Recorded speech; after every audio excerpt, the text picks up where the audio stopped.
Додека Македонија тапка во место и секоја влада се фали што направила, медицината во светот оди напред. Не само што се прават трансплантации на сите органи, туку се пресадуваат и вештачки органи. Да не одиме подалеку, Хрватска и Словенија се земји каде се вршат сите видови на трансплантација на органи. Погледнете зошто.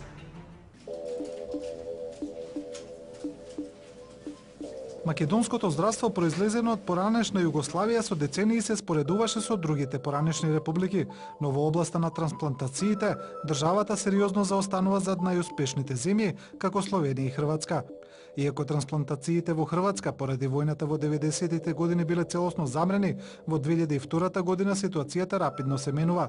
Хрватите го превземаат и копираат успешниот шпански модел и носат функционален закон. Еден од креаторите на хрватската програма објаснува дека популаризацијата на донирањето на органи и поддршката од здравствените власти се клучни за градење на добра програма за трансплантација. Meni osobno se to čini kao možda najvažniji korak. Мене ми се чини дека најважен чекор во организацијата е донаторството. Без донатор нема трансплантација.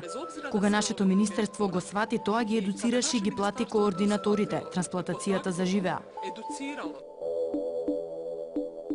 Во Хрватска 95% од сите пресадувања на органи се од почина дарител, а тоа го покажува успехот на програмата. Хрватските експерти објаснуваат дека добрата организација целосно ја елиминирала и нелегалната трговија со органи во нивната земја.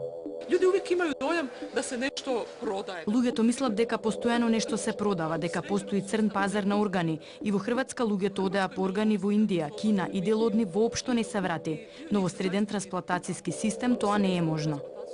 Во 2007 година заедно со Словенија, Луксембург, Германија, Австрија, Белгија и Холандија, Хрватска станува членка на Евротрансплант. Тоа според професорот Нинослав Ивановски треба да е и цел на Македонија, но бидејќи за членството во Евротрансплант треба да се достигне одреден број на трансплантации, државата ќе треба да почека уште за можноста за размена на потребните органи со европските држави. Беше тоа една многу убава идеја порано, па се уште постои да се направи, да кажеме, како што постои Юротрансплант, да се направи Балкан трансплант, па да ние работиме една силна кадаверишна трансплантација, па да менуваме органи. Проблемот со недостатокот на органи светот се почесто го решава со вештачки органи кои ги заменуваат природните. Според податоците, вештачките органи одржуваат во живот 2 милиона луѓе во светот. Сега се пресадува вештачко срце и систем за негова поддршка, бубрек, црн дроб, дури очи и уши. Еден од водечките светски експерти на тоа поле објаснува дека еднината е во минијатурната нанотехнологија. Miniaturization of devices makes it possible that you implant Минијатурните направи ни овозможуваат имплантирање на сензори кои ја детектираат состојбата на пациентот. Добивме и одобрение за пилула во која има микрочип. Таа сама прави анализа на стомакот, праќа сигнали и ве потсетува да се напиете друга пилула. Машините често ја заменуваат работата на некој човечки орган како кај диализата, каде апаратот работи наместо бубрегот. И додека се чека на првото вградување на вештачки бубрег, подобрувањето на животот на пациентите станува приоритет.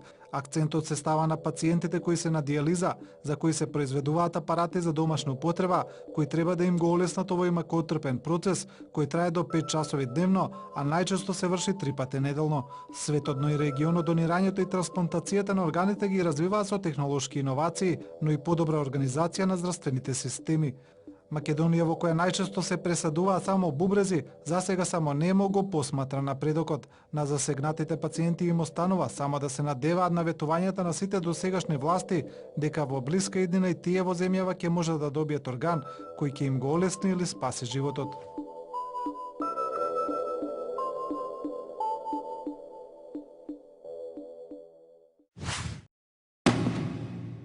Додека ние ова го кажуваме, сигурно уште некој живот некаде се гаси, бидејќи трансплантација во странство чини најмалку 300.000 евра. Да помислиме малку и на нив. Останете во добро здравје, се гледаме за 7 дена.